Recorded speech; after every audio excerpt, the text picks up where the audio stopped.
Hello ladies and gentlemen, Commander Flappers here, and today we're going to do something a little bit different. In the background you can actually see me playing Elite Dangerous Gamma. By the time this video comes out, the Gamma would have been out for more or less a week. But this was kind of my first jump into the game, since they wiped everything down to scratch, starting from 100 credits, down from 1,000, which we usually started with.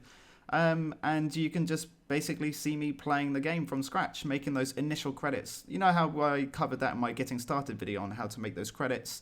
I'm kind of doing that same process, taking the missions and doing a little bit of exploring, so you can see all that in the background.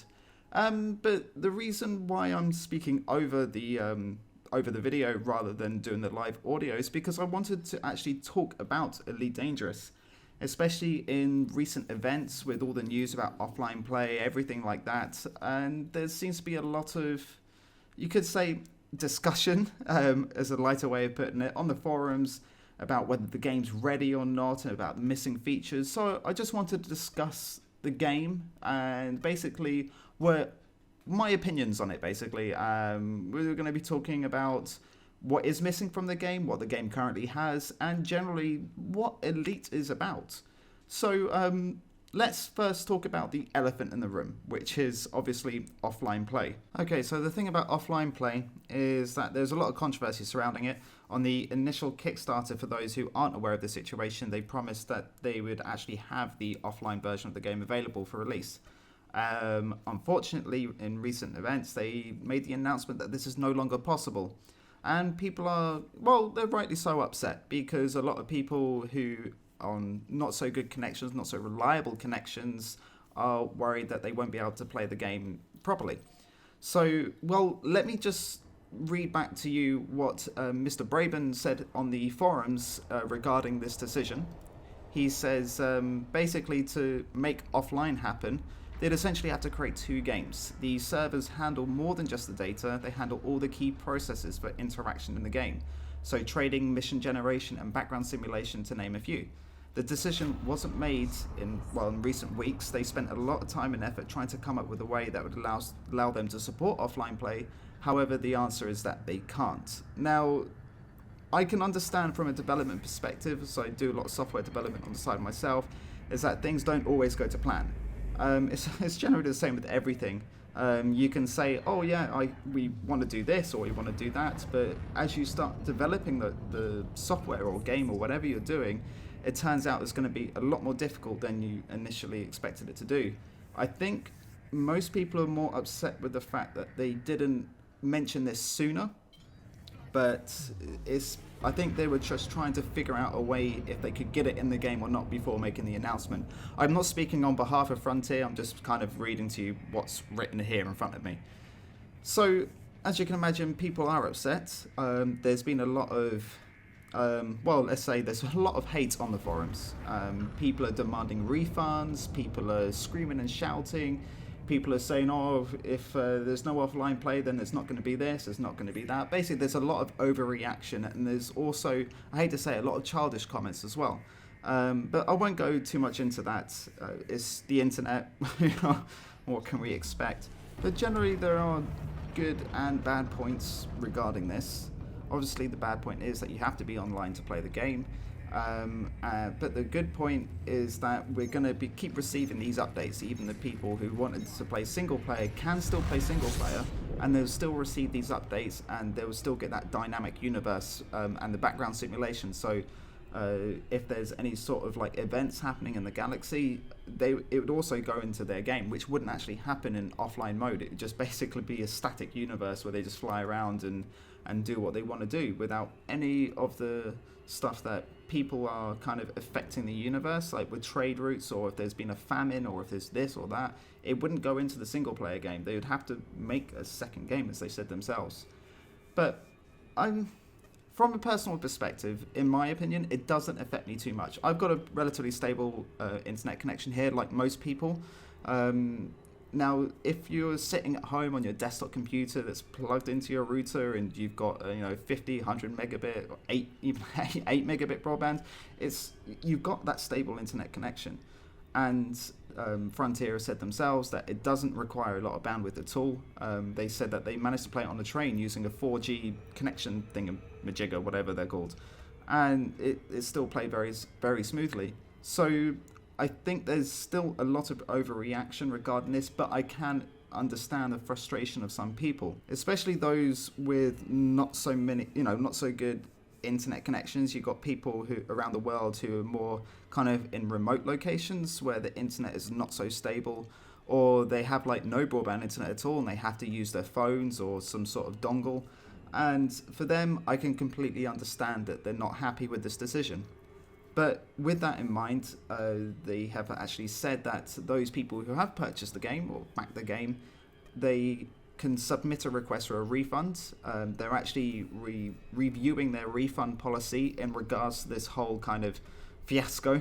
to say that they're saying that they're going to be reviewing each and every person's case separately, so they can actually see whether or not their case justifies a refund or not. So if you haven't heard the news and you're not on a great internet connection, you can put in a request for the refund if you so desire. But I personally would highly advise against that, because it's still a great game, regardless of offline mode or online or whatever. It's a fantastic game. But it's your decision. As I said myself, it doesn't really affect me too much, but all I am asking from people is if just calm down, just relax, chill out. Okay? It's not a huge problem. They're not doing it to force DRM, they're not doing it to get more money. They're doing it because it's a technical limitation, and they've openly said that. Whether or not you don't want to believe that or whatever, I can't make the decision for you, but from a technical perspective, I can see where they're getting at. So I would just advise you just to chill out, okay? If you're on a stable internet connection from your home PC or whatever, don't worry about it. It's not going to affect you. You can still play and enjoy the game. It's great. So I think that's that for the offline mode. I'm just saying chill out, relax, and just play the game. It's a great game. But let's talk about the game, and we'll talk about some of the things that are missing, some of the things that are there, basically the stuff from the design discussion archive, which is the place where they put all the ideas forward about what's going to be in the game and what isn't going to be in the game and stuff. So we'll talk about what isn't there right now. And I think to start off, we'll take a few things from the design discussion archive, and we'll move on from there. So as some of you may well know, there is a design discussion archive where the developers have put forward basically a majority of the systems in the game and how they're going to work in the game. They talk everything from like death penalty through to crimes, through to all the different careers, and basically how it's going to work in the game, because it is quite a complicated game. So they need to kind of put down point by point what's going to happen if you do this, what's going to happen if you do that. It's actually a brilliant place to go. I'll actually put the link in the description so you can check it out if you haven't already checked it out. It will open your mind. Really, your mind will be blown to what they actually plan to have in the game. So if we look at the current state of the game and what's in it and what isn't in it, so we can talk about some of the features, just a few, for example, of the features from the DDA that they said will be in the game. For example, alliance features. Now, the alliance features is basically you can create an alliance between you and other players, and that will allow you basically to do more with those players. You can drop canisters, for example, and these players can come and pick it up without it becoming stolen. You can openly shoot the other player and it won't be reported as a crime. And there's lots of other features. It's all in the design discussion. I won't go too much in detail, but that isn't fully in the game yet. You've got player to NPC communication. Like if you're a pirate, for example, you can request the person to drop their cargo. You can do that with other players, but you can't do that with NPCs. But in the design discussion archive, they said that you will be able to. The background simulation, that's currently static. There's not really much going on right now. That's kind of turned off. It's on, but not as kind of enhanced as it should be. There's not really much going on right now. Slaving drives with your friends. So if your friend goes to hyperspace to another system, you can slave your drives with them and go to the exact same instance of them in the same place. That's not in there. Rental of storage. You can store multiple ships, but the idea was that you don't actually have any storage at first, and you'd have to buy that storage slot in order to store your ship, and that's kind of not there. But what people are worried about is it not being on release, even though it's written there to say that it's going to be in the game. Now, the game is a continual development process. So it's like, to compare it to, say, an MMO like World of Warcraft. You got in WoW, in the vanilla version, there wasn't much in the game. You had your basic questing system and general MMO-ness. But you got other tools that came in later in the game, and a good example is the LFG tool. Now, who's to say that even as far back as vanilla, because they had these instances and everything, they didn't want some sort of thing in the game that allowed people to match up with other players without having to spam LFG chat all the time. I'm sure they wanted it. It's a brilliant idea. And they released that tool as the game developed. It's just like Elite, where they're saying, we want this, we want this, we want this, but it's not necessarily going to be all at release. It's a lot of stuff. There's a huge amount, and they do have a deadline to release by. So, I mean, with that in mind, with that deadline, you need to think, okay, realistically, what can we put in the game? What should we focus our efforts on? Now, in my opinion, they got their priorities right. There are more important things right now than adding new features. There are some, quite a lot of performance problems with specific setups and specific machines, where you got, for example, a stuttering problem as you're approaching planets and supercruise. You'll probably see it in the video behind me at some point, where I'm approaching some planets and then it kind of freezes up for a little bit, and that's affecting a lot of people. It kind of takes away that immersion where it should be quite smooth, and they're patching it all the time. They're trying to get it working, and that, to me, is more important to fix for release than being able to slave your drives with your friends. So you can argue the fact, well, it should be all there, this should be that, and everything should be there, but think of it realistically. They're not a huge team. They're actually a very small team, and they don't have as much money as, say, Star Citizen has.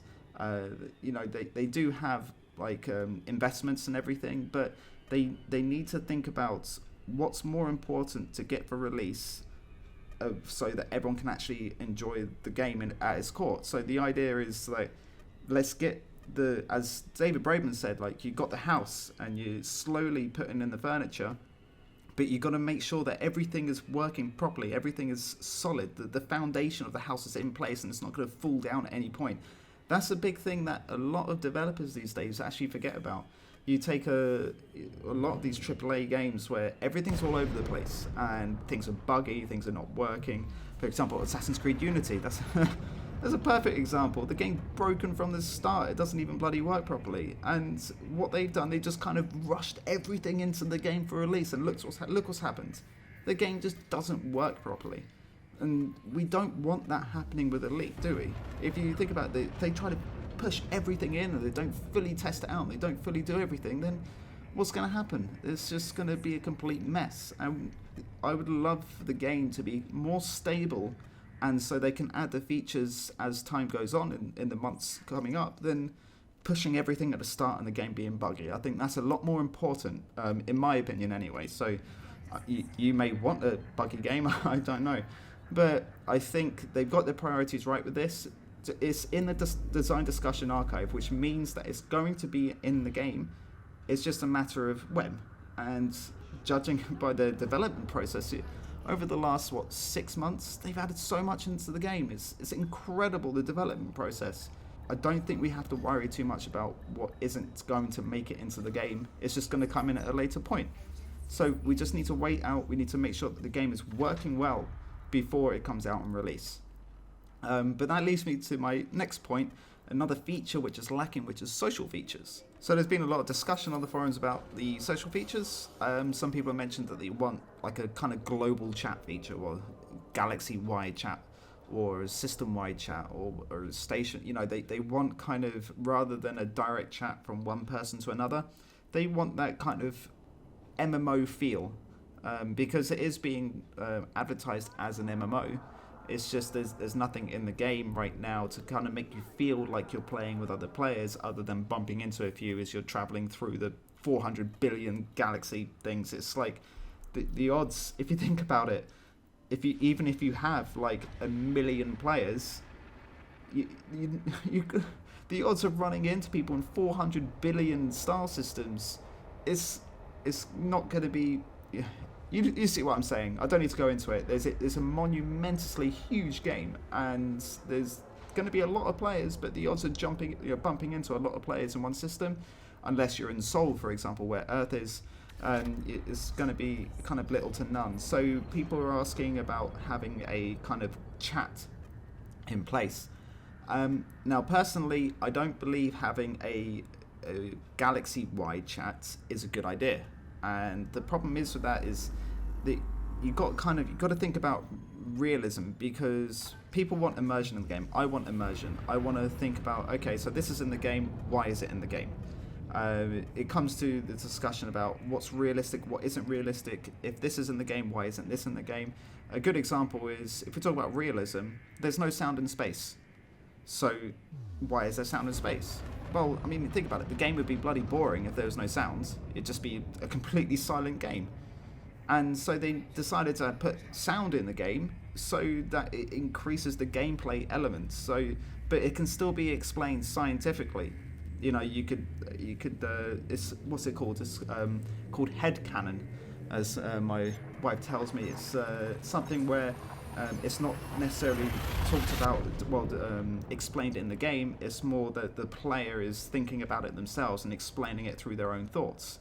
So, for example, the sound, for example, you can say that the ship has some sort of like sound-absorbing things on the outside, which then, because everything does make a sound, it doesn't travel through the vacuum. So you could say that it drags the vibrations through, very much like where they've recorded the sound of planets, which I'll put in the link in the description so you can see. It's really awesome. They're using the frequencies to kind of make the sounds, what the sounds of the planets sound like. So you can explain it in pseudoscience. It's the same with the canisters. As you drop a canister, where it rolls for a bit and then gradually slows down. Well, it's in space. It should keep spinning and spinning and spinning and spinning. But I talked about this on the forum with someone else, and they came up with a fantastic idea. It was like, oh, you could say that the canister has stabilizers on them. I was like, oh, that's great. That's a brilliant idea. So some of these things you have to explain to yourself because they're in there for gameplay purposes and not necessarily realism. So, and that goes back to the whole universal, the whole galaxy-wide chat. I mean, how can you explain that? You can't have frequencies going across the entire galaxy. It's 400 billion bloody star system. I don't know how many light years it is, but it's got to be a huge amount. And how would you get that frequency to travel across it? I can't even think about explaining it scientifically. But if you kind of bring it down to a system-wide chat, that could work.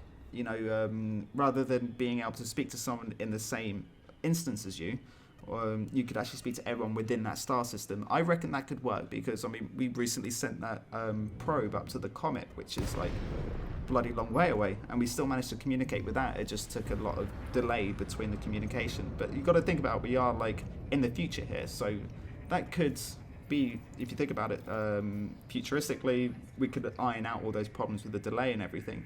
So it could be done, I reckon, keeping it within the law and within the whole kind of pseudoscience area. A system-wide chat could work, and I would love to see that actually. It's a way of communicating with other players, and the system say, oh, I'm here and this is happening, does someone want to join me? I think that would really enhance the game. It's such a small thing, but it could really enhance it. And I'm sure that if everyone kind of got behind that idea, they'd probably consider it, because it adds that element of the MMO-ness while still keeping to the whole pseudo-realism going on. So it could definitely work. So ultimately, with the whole talk about, you know, the current missing features and socialness, don't worry about it too much right now. It's still in gamma, yes, and the release is very close. It's what's it today? What's the first? Tomorrow, so it's 16 days. It's not that far away, the release. And thinking about adding all of those features into the game for release, it's not going to happen. I'll be blunt with you, it's definitely not going to happen, but it will. It will in due course. We just need to wait, let them worry about bug fixing first. There was a huge problem, for example, recently with some money glitch where people get millions, and so these little things need to be fixed before they start considering adding more features and potentially breaking more things. So everything needs to be ironed out bit by bit. So don't worry about it if it's not going to be at release. It will be later down the line. You just need to play the game as it is right now. And speaking of the, you know, what there is to play, let's talk about what is in the game. There's so much in the game, I can't even fathom to talk about everything, really. I mean, you've got a one-to-one, well, more or less one-to-one of known scale of the current galaxy. So you take the entire Milky Way, and what we've got in the game is like all the known systems that we know about are in the game, and everything else around it. Obviously, in real life we don't know every single star system that's in our galaxy, but what we do know is there, and the rest is procedurally generated. So you got to think, what other games are that big? Really, how many games out there are that bloody huge? There is none. There's no other game that's that big out there. It's an incredible feat, really is, and it goes back to the original Elites, which was like the very first kind of open galaxy, open world game on the BBC Micro. If they can get that and on the BBC Micro, think about what this is to this day. It's a monumental release. It really is. It kind of stretches the boundaries of what we already have. You take GTA and you put it on bloody steroids. That's what it is. It's huge. But what Elite is to me, it's not a game in the traditional sense, really.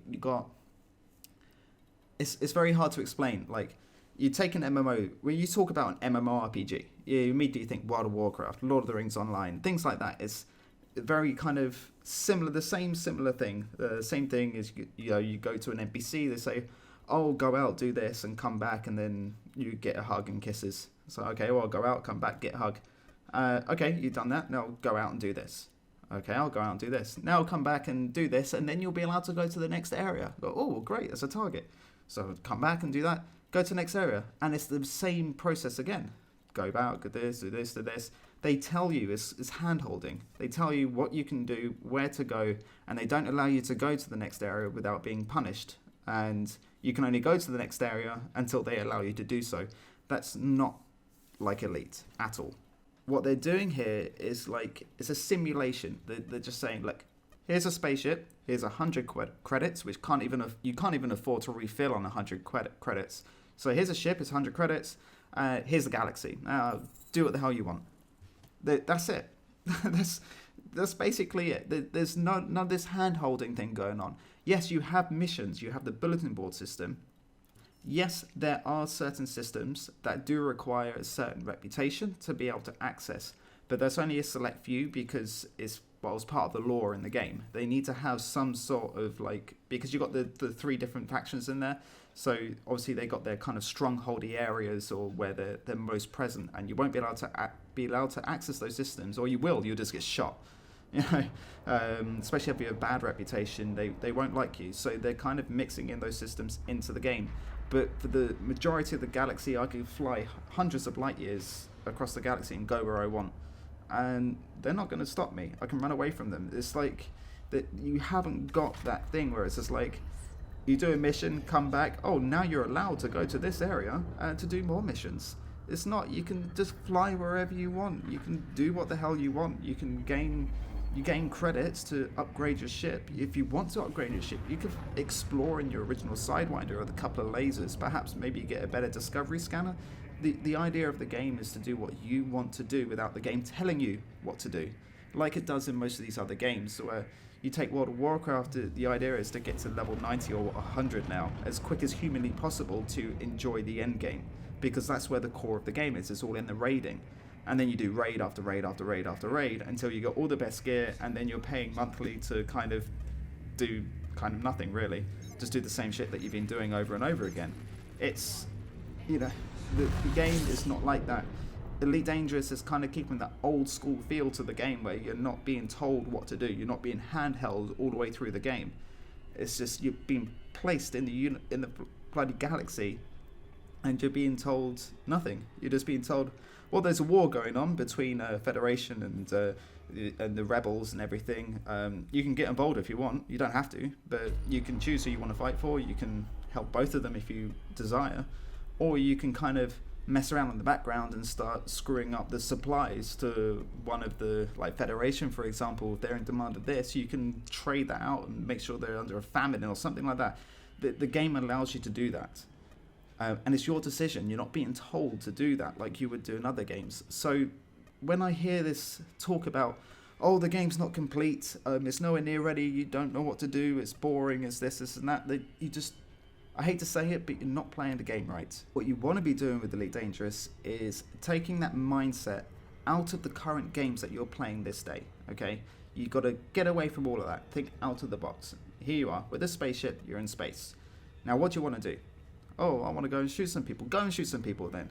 Oh, I want to go and do some trading then. It's totally up to you. You're not being told to do anything. You're not being have your handheld. So when you're saying, well, I'm not saying you, as in you watching this right now. I'm not saying you are. I'm just saying like a generalization, because on the forums it's a bloody nightmare. I'd refrain from posting on the forums where I can. The people are saying, oh, it's boring, there's nothing to do, there's so much to do, there's 400 billion star systems to visit, to check out. It's amazing, it's huge, it's wonderful, it's absolutely fantastic. Like I recorded a little bit of a video where I arrived in a system, and one of the star that I appeared was like I don't know the name of it, is it's one of the big white ones. I'm not a very scientific person, I just like watching all, it intrigues me. But the star was spinning so fast. It's not just moving really slowly. This thing was spinning like a bus. It was going so fast. In fact, I'll put it on a clip in the background here so you can see what I saw. It was amazing. And but that's the whole kind of discovery element, being able to go around and seeing what's really out there. The idea of how small you are in the galaxy is mind-boggling. It really, really is. But as for the game itself, it's so hard to explain. It's really old school. It keeps to the original roots of Elite, where you're just placed in the universe and just do what you want. And they're keeping to that. But don't get me wrong, I do feel that the game is lacking some sort of a direction in the lore.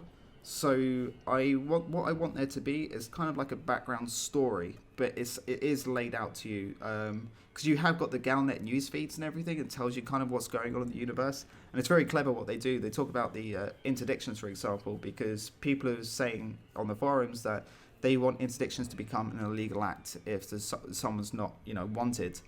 And the developers are still discussing it amongst themselves. But what they've done, they put that in the game. And if you read on the Galnet newsfeed, they mention that, the people are saying this, people saying that, but the Federation doesn't want the interdiction to become illegal. They kind of put their discussions, like in-house discussions, but they put it in the universe. It's really clever. I thought it was quite funny anyway.